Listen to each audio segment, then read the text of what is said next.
What do you want to eat? Let's give him cold... I want to give him cold-cut sandwiches to tell him he's being a boring fuck. Because why not? Because...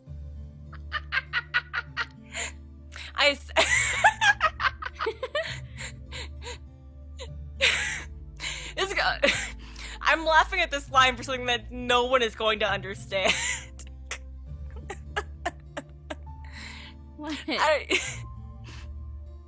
In middle school, there was this assembly, and this guy, he was Asian, and he was talking about his, when he first immigrated to America, and he didn't know much English, so he would go to a restaurant, and all he would order was a ham sandwich, because it was the only thing he recognized on the menu. Fair enough. But, like, one day, this guy asked him, do you want rye or white? And he didn't understand the question, obviously. He didn't know much English. He was just like, I just wanted a ham sandwich. So he just kept saying ham sandwich to the guy. And they were just like, dude, basically just like imagine like a waiter and this guy just yelling at each other, rye or white? Ham sandwich! Rye or white? Ham sandwich! And then finally, after the waiter is like losing his shit, like rye or white, he just goes, apple pie. Because that's the only other thing he also knew on the menu. This happened in real life. This was a real thing that happened. Because I remember you telling me the story when we were kids, and I thought you made it up. No, this was real. This was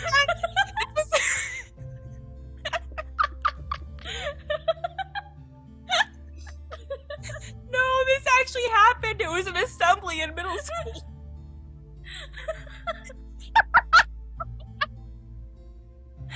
You thought I made it up? I thought you made it up. I thought you like saw it on TV or something. Oh. we had some very interesting assemblies at that middle school. I remember in middle school one time you got slapped in the face at this. Oh, I did. It was an accident. I was pissed off because I was trying to get past this guy who was blocking my way out of the row because I needed to go back to my class. But he was talking to his douchey friends, and then, like, out of nowhere, he was, like, swinging his arms around, because, let's face it, that area had a lot of Italians, and he just, like, went, wha-bam, into my face. I just went, oh, okay, and I literally just, like, point-blank slapped him in the face and went past. The entire rest of the day, like, so afraid that I was going to get called into the principal. Because I was such a goody two-shoes. I was like, oh my god, I hit someone at school. I broke the rules. I was a super goody two-shoes. I was such a goody two-shoes. Oh my god. Anyway, after... Even now, I'm like, but those are the rules. You can't break the rules. And then I'm like, why am I following these rules? These rules are stupid. So, yeah, all of this was inspired by ham sandwich.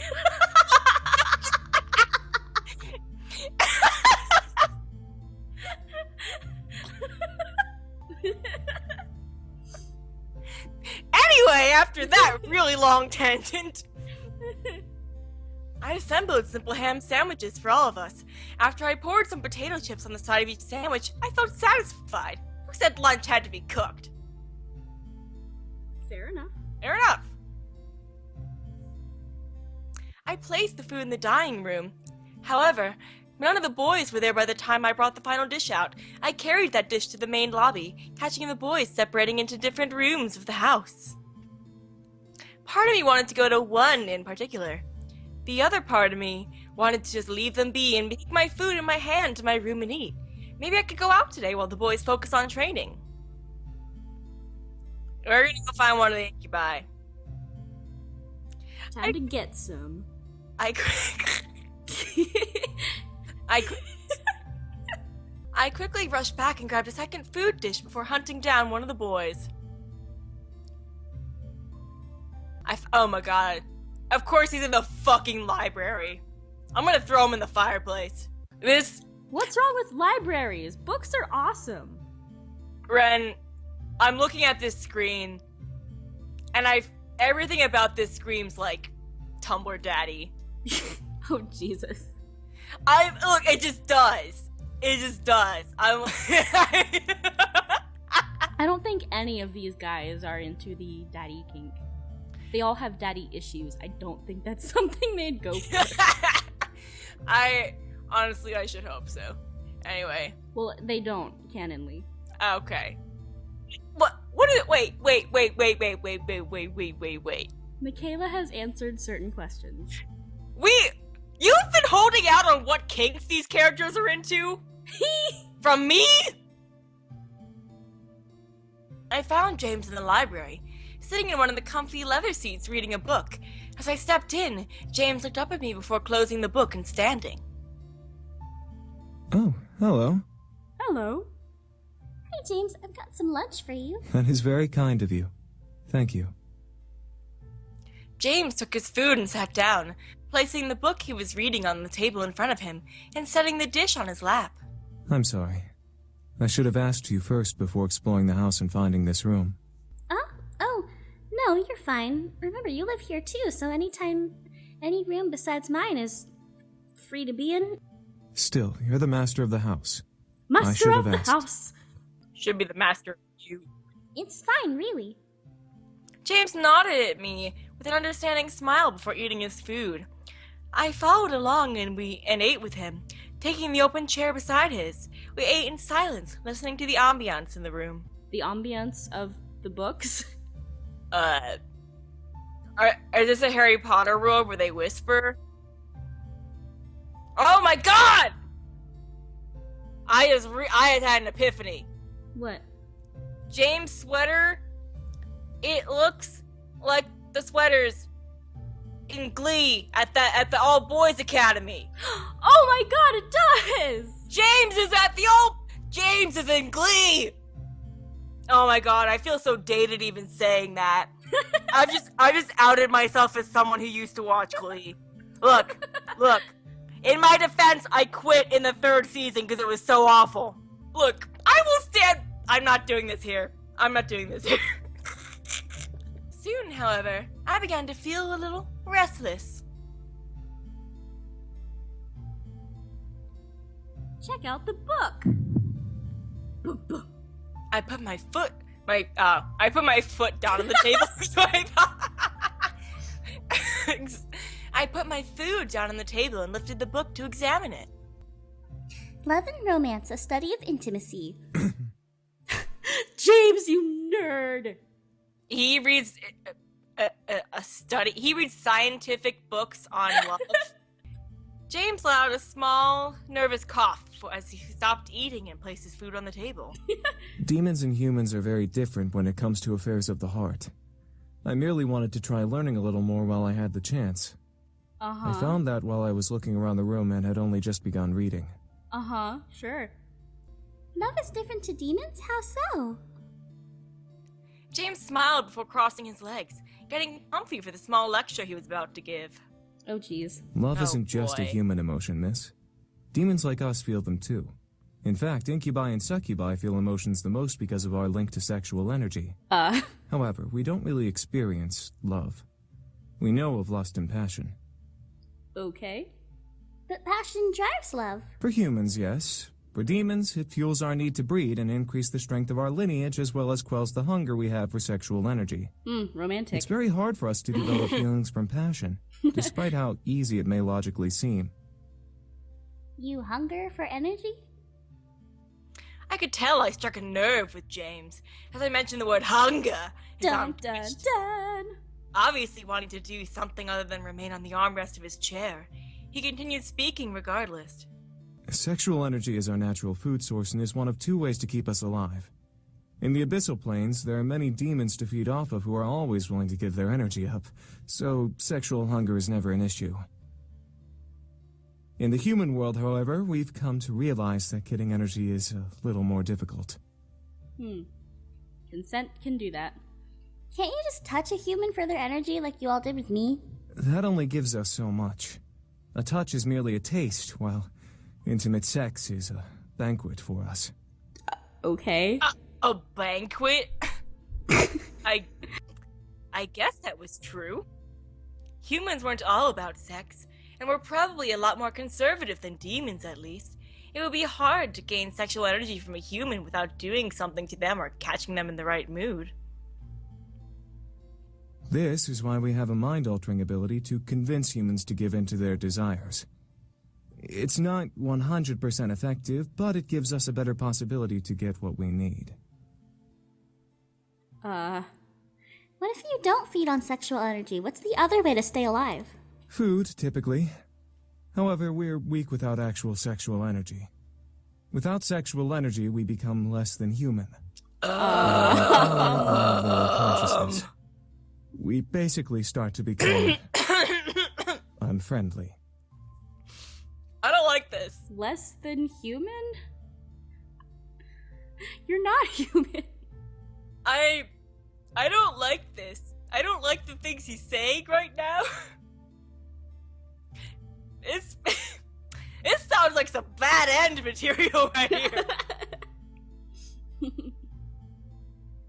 Apparently they can also get energy from just like general everyday pleasure, like when you hear a song you like or you're eating some really good food or whatever. Oh, that's fun. Are you hungry now? James didn't reply. He simply stared at me, unable to answer. However, I could tell that he was. He was clutching the armrest tightly, digging his fingers into the leather. I gently leaned close to him from my chair and reached to brush my fingers over his hand. If you really need energy, I'll help a little. No sex, but enough to stop the hunger, okay? Once again, I was greeted with silence from James. He seemed very nervous and uncertain about what to do now that my approval was there. He was also frozen from my touch, softly and barely twitching at the feel of my skin against his. I could feel his hand grip the armrest harder. A small feeling of boldness then ran through my body, forcing me to cover his hand completely with my own before leaning nose to nose with James in seriousness. Alter my mind if you're concerned about me. I really do want to help you out. All of a sudden, I felt something in my mind snap and ooze into the warm, fluffy feeling I felt with Sam and Eric. Oh. Snap and ooze. I felt my body slightly heat up.